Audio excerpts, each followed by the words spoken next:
Okay, so we now see 6 acoustic peaks. That's the power spectrum versus the multipoles.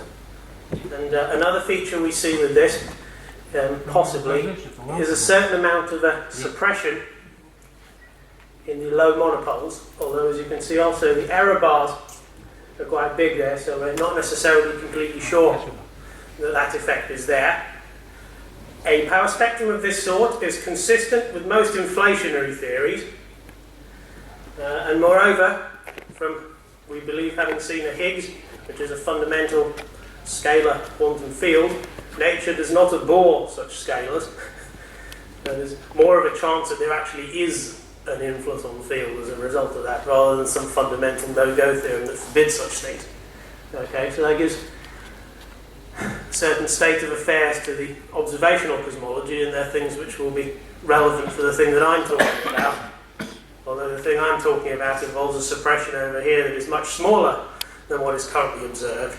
So I think it would take maybe another 4 such missions, maybe 40 years in total, before the effect that I'm going to be talking about might be visible.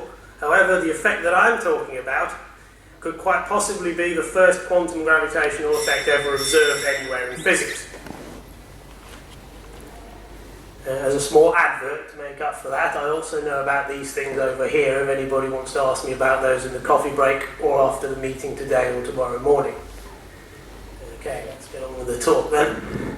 Okay, the way one usually studies semi-classical quantum cosmology would involve something like the Halliwell-Hawking system. It ends up being a time-dependent Schrödinger equation like this, with respect to a Hamiltonian, which to the lowest significant order looks something like this. The model is inhomogeneous perturbations about a homogeneous cosmology, and it's a 3-sphere, so it's the compact closed case.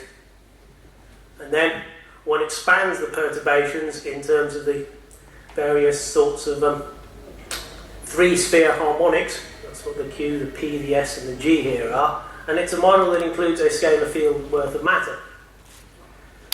And how this ends up being possibly relevant is as follows, very pictorially. Nowadays we see galaxies and we see hotspots in the CMB. We wonder where these came from. Nature not to abhor scalars, as is evidenced by seeing the Higgs. So, although this looks a long way ahead, well, one thing should be said first of all, the system of equations here is almost 30 years old already, and I'm saying that it will be relevant in perhaps 40 years' time experimentally, so we are about the halfway point now. Okay? And one thing that happens with this system is that you get an abnormally large prediction for a quantum gravitational effect, because it goes like the ratio of the Hubble to the Planck mass squared, and that comes out as a 10 to the minus 10 effect. And that particular 10 to the minus 10 effect is a suppression of the monopole. Now it's not what suppression may be seen here, because this one is visible in the data, so it's a substantially larger effect here than a 10 to the 10 effect. I'm just saying that eventually there may be a residual suppression of the low multipoles, which could be accounted for in terms of semi-classical quantum gravity. This is what Kiefer et al. Have suggested in the various papers, and they've had the size of this effect for quite some time. This is based on a more or less back-of-the-envelope calculation of keeping a particular term perturbatively. That calculation was done around 1991 by Kiefer and Singh originally, and we'll be seeing that and a few more qualitative properties of the system of equations that this result comes from. Okay, so it's an abnormally large effect. And also one would expect the semi-classical quantum cosmology regime, which is here a geometrodynamical one, the traditional simplest dynamical formulation of GR by Wheeler et al. We'd expect this thing, because of the semi-classical regime, to be fairly universal.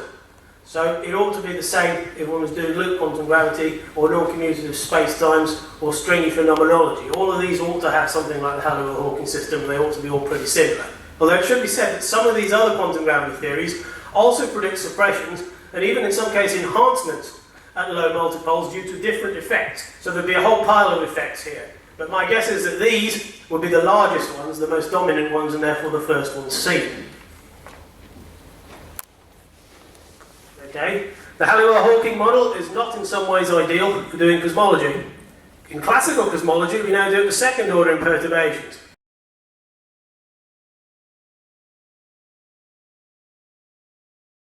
Halliwell-Hawking model again, it had wave functions in it, and they coupled that mode by mode, and they also had product factors, a scalar factor, a vector factor, and a tensor factor.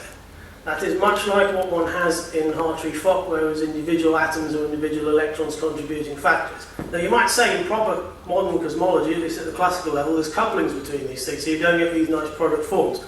That's true, but also in Hartree-Fock, one started off by assuming that the electrons were all independent and only introduced electron-electron terms later on in the procedure. So here the same sort of thing would be expected. This is a base trial function, and then you get complicated combinations of these things as a result of allowing for interactions like that, so it's still reasonably consistent. So one would then propose that this sort of product that's already present in the Halliwell-Hawking paper itself is indicatory that once one has a variational principle, one would want to use trial functions of this sort, and it's a Hartree-Fock type procedure. Okay, so quantum cosmology has many terms, therefore perturbative and variational methods are appropriate.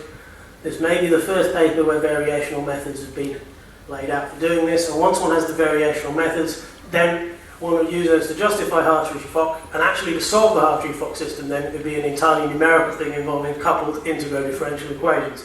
No chance at all of it being analytic, hence the title of the talk.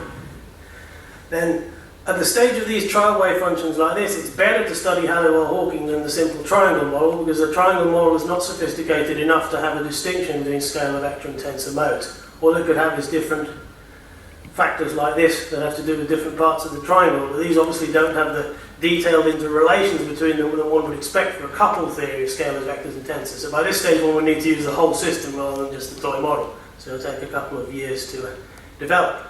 Then it might be that there's something from the microphysics that gives a better trial wave function than just these products. That's open to question. In the case of the atom, Slater proposed his determinant form to incorporate the fermions.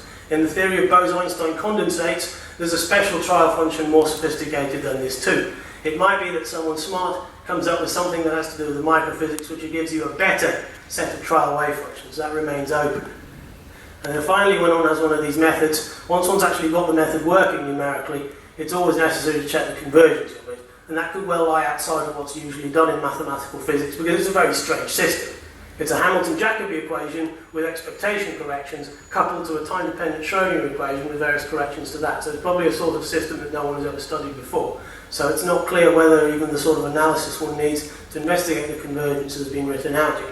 So that lies to the future, actually doing the numerics for this and then investigating that they are analytically well behaved. That's all. Okay.